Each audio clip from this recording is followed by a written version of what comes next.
The first statutory aggravating feature is that the murder was planned and premeditated. I bear in mind, however, that I must avoid double counting, and that in a case such as this, the fact that the murder was planned and premeditated is a key aspect of the fact that the murder was for gain. And so, to a significant extent, this feature has already been accounted for.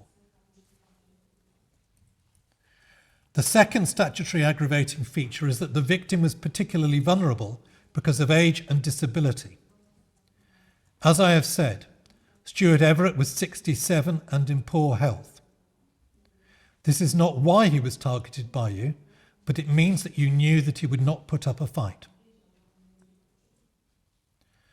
The third, and in the context of this case the most serious statutory aggravating feature, is the concealment, dismemberment and destruction of Stuart Everett's body. You dismembered Stuart Everett's body in your own bedroom. You cut up his body in a particularly unpleasant and disrespectful way, using a hacksaw and even separating his face from his head. You wrapped the parts up in cling film or bin bags and placed them in shopping bags.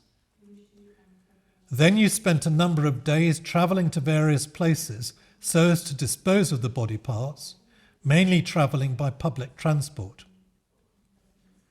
Your aim was that the body parts would never be found, and if all went well for you, the death of Stuart Everett would not come to light for a long time after you had made your getaway. You acted in an almost unbelievably cold-blooded and macabre way and showed complete disrespect and contempt for your friend's remains. This denied dignity to Stuart Everett even in death and greatly increased the pain suffered by Stuart Everett's family when the murder came to light. There are a number of other aggravating features. These are: 1. Stuart Everett was killed in his own home. 2. You left Stuart Everett's body parts in places where they were likely to be disturbed by animals and where there was a possibility that they would have been discovered by members of the public, to their shock and revulsion. 3. You travelled with the body parts on public transport and walked along the street with them, often with them contained within open plastic bags. 4. You went to very great lengths to cover your tracks and even went to the extent of impersonating Stuart Everett in calls to third parties. 5. With great callousness and cruelty, you impersonated Stuart Everett to his own family members, so as to give the impression that he was still alive. And 6. You have not assisted the authorities in locating the missing parts of Stuart Everett's body. The only mitigating feature is that you are of previous good character. I take it into account, but it is not strong mitigation in the context of this case. You have shown no remorse. There are very substantial aggravating features in your case which are not balanced by substantial mitigating features.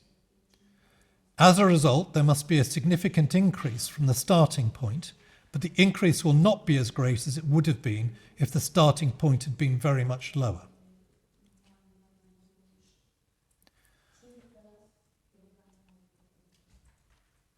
I now come to the sentence. Stand up.